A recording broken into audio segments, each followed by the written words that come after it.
da nota, Exatamente. eu tenho que entender o percurso e partindo daí, eu acho que é super válida a sua fala e muitos educadores vivem esse conflito ainda, né? Porque a gente tem uma formação acadêmica também bancária, né? De que Uhum. só produz conhecimento, só tem qualidade quando, né, tira um 10. E não é bem assim. O que é o 10 dessa história toda, né? Então é Não, isso. além do que, Marcelo, tiram 10 em quê? Em língua portuguesa? Tiram 10 em quê? Em matemática, em geografia, em história? E o seu comportamento? Que nota que você tirou? Em como você lida com as emoções, na sua raiva, né? Que nota você tirou? Então, bem, a gente acaba caindo num ridículo, né?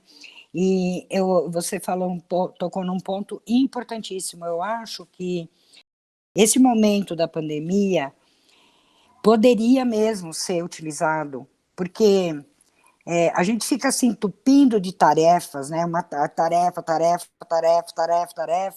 só que a gente não para refletir que raio de diálogo é esse que a gente tem feito até hoje, sabe? Que conversas a gente tem praticado, né? Que a gente ouviu os estudantes, quais são os interesses deles, quais são as necessidades. A gente ouviu o nosso colega dando uma sugestão, uma ideia nova. A gente ouviu a família foi ouvida, porque muitas vezes a gente reclama, mas os pais não querem saber de nada, eles não vêm, só vêm para reclamar. Então, eu fiz umas perguntinhas, está precisando parar para pensar, eu até escrevi isso aqui. Deixa eu encontrar aqui só um pouquinho. Por que os estudantes não gostam de ir para a escola? Alguns vão por obrigação legal, em muitos casos. Legal porque se a mãe não mandar, você sabe, o conselho tutelar vai atrás e tira a guarda dessa criança. Então, alguns vão por obrigação. Então, mas que eles gostam de ir? Eles gostam? É a pergunta importantíssima essa. Muitas famílias só vão na escola para reclamar de algum fato desagradável que ocorreu com seus filhos. Eles não vão no dia no dia que foi chamado para saber o que o filho dele pode estudar, pode aprender, porque ninguém chamou para isso. Ninguém chamou. O professor não chamou para contar para o pai. Inclusive, porque é muita responsabilidade, né, Marcelo? Eu contar para o pai assim, ó, pai, a gente pode chegar até aqui. Eu vou me esforçar, eu vou sistematizar tudo para que o seu filho consiga acompanhar e chegar até lá. Eu preciso da sua ajuda também, você também vai ter que me ajudar em casa. Agora, alguém chamou, é muita responsabilidade. Aliás, foi muita responsabilidade minha ter contado para a família, ó, a gente pode chegar até aqui. É minha responsabilidade da gente chegar até aqui. Então, botar a cara a tapa.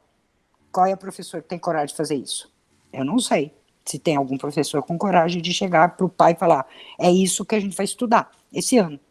Porque muito pai hoje, esses pais que você está dizendo que eu não consigo acompanhar, é óbvio que ele não consegue acompanhar, porque ele não está nem a par do que é para acompanhar. Ele nem sabe o que é para acompanhar. Alguém passou para ele um currículo mínimo, alguém diz para ele, isso aqui seu filho pode aprender, não é obrigatório. Alguém chegou nele e falou isso? Então, a família só vai para reclamar e os professores e a equipe diretiva têm toda a razão de reclamar. O pai só vem aqui para reclamar. Mas porque ninguém chamou ele para contribuir. Ninguém chamou ele para participar, para ser colaborador na aprendizagem e trocar as responsabilidades. Você também é responsável, assim como eu, na escola. Você é o adulto responsável na família. Eu sou o adulto responsável na escola. E nós precisamos sistematizar isso juntos. O que você espera que eu faça para o seu filho? Que raio de educação? Tinha muito diálogo com familiares, que era aquele tipo assim, bom, adianta ter um diploma, eu provocava mesmo, Adianta ter um diploma, mas é um assassino? Aí, não, Regina, tem razão, tal. Adianta você ser doutor, mas ser um crápula? A gente tem muito exemplo desse, gente. Então, primeiro a parte afetiva, primeiro a parte emocional, socioemocional. E depois o conteúdo. Vamos nos preocupar mais em informar as crianças para bem viver, para ser feliz, para ser cidadão, honesto, sincero, responsável. Eu conversava bastante isso com eles. E eles acabavam que davam razão. Então, sempre davam razão. E a gente dialogava muito, porque eles traziam exemplos e tal. Então, por que, que a família vai lá só para reclamar? Porque ninguém nunca chamou para um diálogo sobre o que, que nós podemos aprender junto, qual é a responsabilidade da família, qual é a responsabilidade do professor, da equipe diretiva, enfim. Aí tem também os professores que estão adoecendo. Por que os professores estão adoecendo? Você mesmo citou isso, né? É um reflexo do seu estado emocional frustrado e depressivo. É claro que está frustrado. Não sabe nem para onde vai, como é que sabe se chegou, se não chegou. Muitos professores não sabem para onde estão indo, qual é sua missão. Então, não sabe se chegou, se não chegou. É claro que não, porque não sabe para onde está indo, não sabe qual é o foco. Pode, porque o caminho é todo torto, né? O caminho do diálogo é todo torto. Por quê? Você tem uma proposta. No diálogo você tem uma proposta. Mas na hora que você vai para o diálogo, você vai ter que incluir todos os interesses de todo mundo. Então você vai caminhando ali e organizando, sistematizando. Essa é a sua função de professor. Não é mais transmitir, como você citou Paulo Freire, né?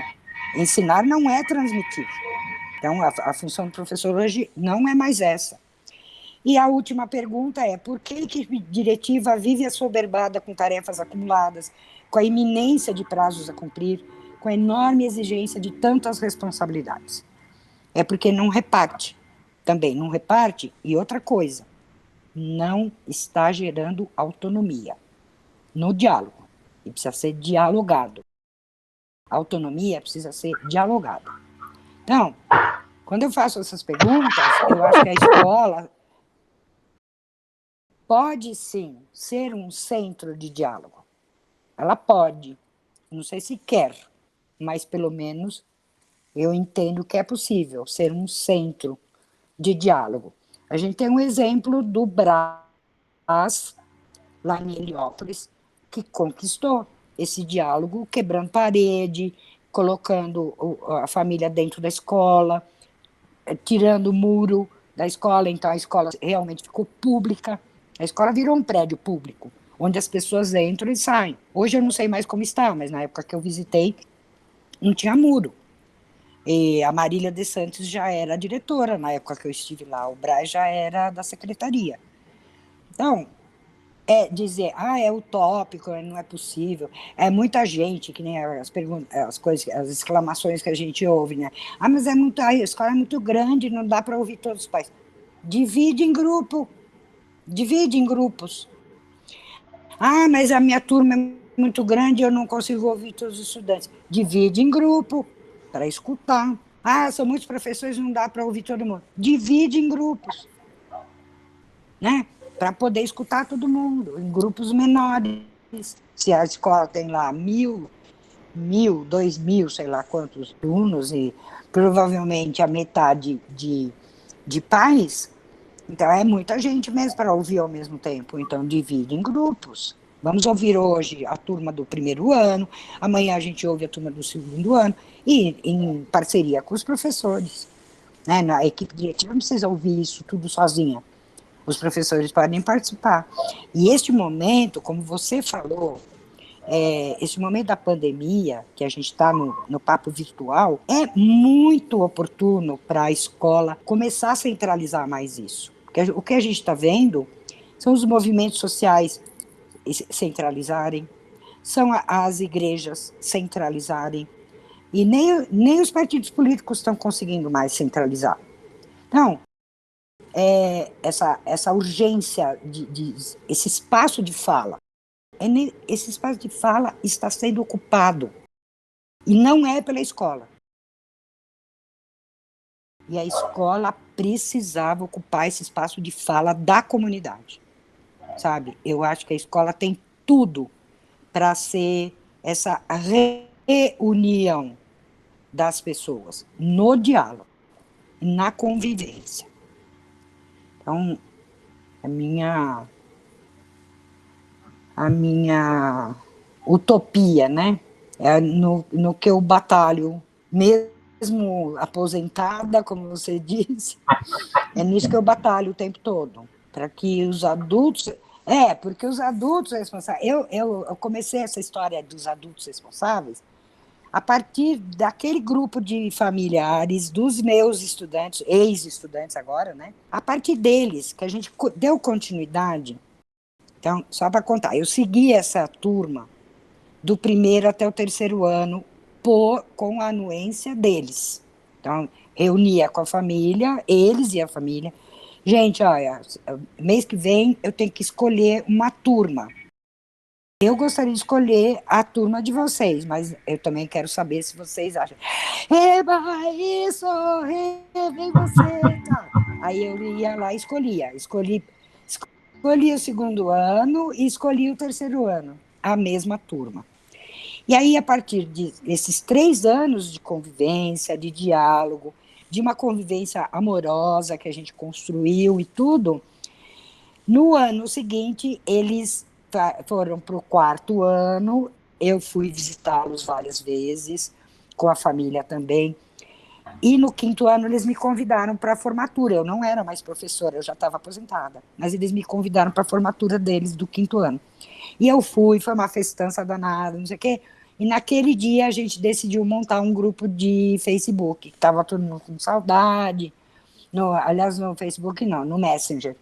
Estava todo mundo com saudade. Ai, professora, que saudade de você, não sei o quê. E no ano seguinte eles iam lá, porque lá na escola de Camburi não tinha o ensino fundamental 2. Então, só em Boiçucanga é que tinha o fundamental 2.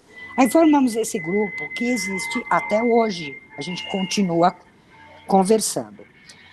Mas, além disso, a gente continuou fazendo algumas rodas de conversa. Na minha casa, na casa da família de 5 deles que a gente fez antes de eu me mudar aqui para São Francisco, e a gente continuou fazendo essas rodas de conversa.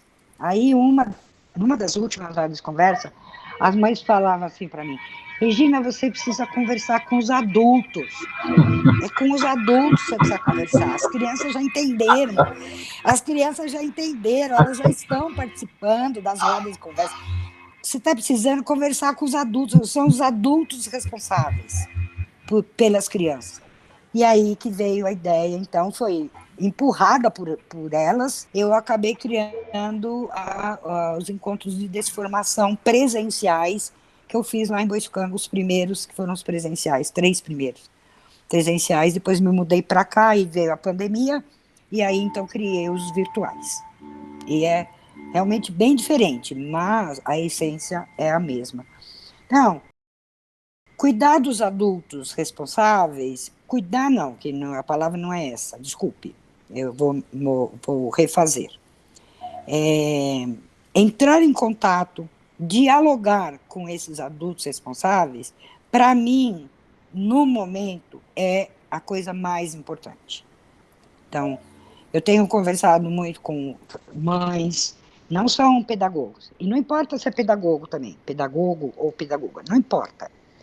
Tenho conversado muito com mães, tenho conversado com pedagogos também, pedagogas, mas atriz, que já veio fazer a desformação, comerciante, que se interessa, assim, todo mundo que se interessa pela desformação, não importa se é pedagogo ou pedagoga.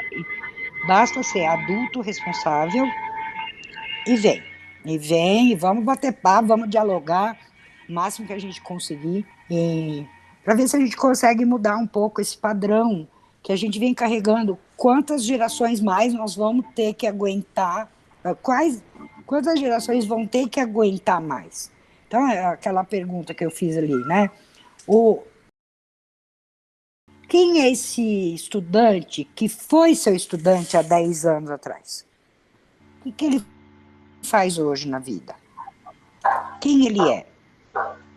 Como ele vive? Será que mudou alguma coisa? Ou ele está levando a mesma vida que os familiares dele levavam? Então, quantas gerações e mais gerações, quantas mais nós ainda vamos ter que repetir essa mesma ladainha? Então, é nesse sentido que eu entendo que a gente precisa conversar muito com os adultos responsáveis, para sair da caixinha, sabe? Sair um pouco, ampliar esse horizonte. Se a gente não dialoga, a gente fica na mesmice. Só dialogando mesmo é que a gente consegue ampliar a nossa visão de mundo. E aqui no Fala Escola, eu tenho a grata sensação de que esse diálogo está sendo feito por você, Marcelo. E é isso que me traz uma grande alegria, inclusive de participar, né? Porque eu não aceito qualquer convite. Mas esse convite do Fala Escola tem todo sentido para mim, porque a escola está precisando falar. A escola precisa ser um lugar de fala. Precisa. Por favor. Então, acho que você realmente abre esse canal e sou muito grata por você ter me convidado para falar aqui no Fala Escola. Regina, Maria Regina Potenza, Potenza de potencial imenso, né? Gente, a gente precisa aproveitar essa mulher, ela tem essa garra, ela transpira educação, ela inunda a gente com esse universo, né? Aquele professor que está ali cansado, né? Pensando assim, nossa, está terminando o ano, graças a Deus. Não, essa mulher ela está envolvida em um monte de projetos, vocês não sabem. Eu vou tentar trazer ela em outros momentos, né, Regina, para você falar de outros projetos que tudo não cabe num momento só. Né? Hoje a gente preferiu dar ênfase mais à questão do diálogo, que é um tema da desformação, do qual eu participei, eu agradeço muito essa oportunidade, né, de ser um professor já na rede municipal aqui de São Paulo e também atuei na rede estadual há mais de 20 anos, mas o quanto a gente aprende todo dia e quanto a gente carrega para a nossa história de vida essas pessoas que passam, né, pela nossa vida e o que elas contribuem. Quando eu ouço você trazendo essa questão dos contatos, né, que você mantém, né, de como a escola é rica, né, e como a ideia do canal é justamente essa também, de mostrar que além daquela parede, além daquela aparência, né, ou de uma notícia ruim que você sabe a respeito de uma escola, por detrás dela tem várias outras histórias que são muito mais relevantes e muito mais potentes, né? Eu só tenho a agradecer a sua participação, o seu tempo, né? E vamos tentando construir esse Fala Escola, trazendo as pessoas para o diálogo, trazendo essas pessoas para o entendimento de que a gente constrói junto, a gente não está sozinho, não somos uma ilha, né? Há muita gente, muitas pessoas boas contribuindo para uma sociedade melhor, e é isso. A gente vai ficar por aqui, por enquanto. Eu agradeço imensamente, Regina, novamente, a sua disponibilidade, e vamos pensando aí um novo olhar sobre o que a Regina traz para a gente.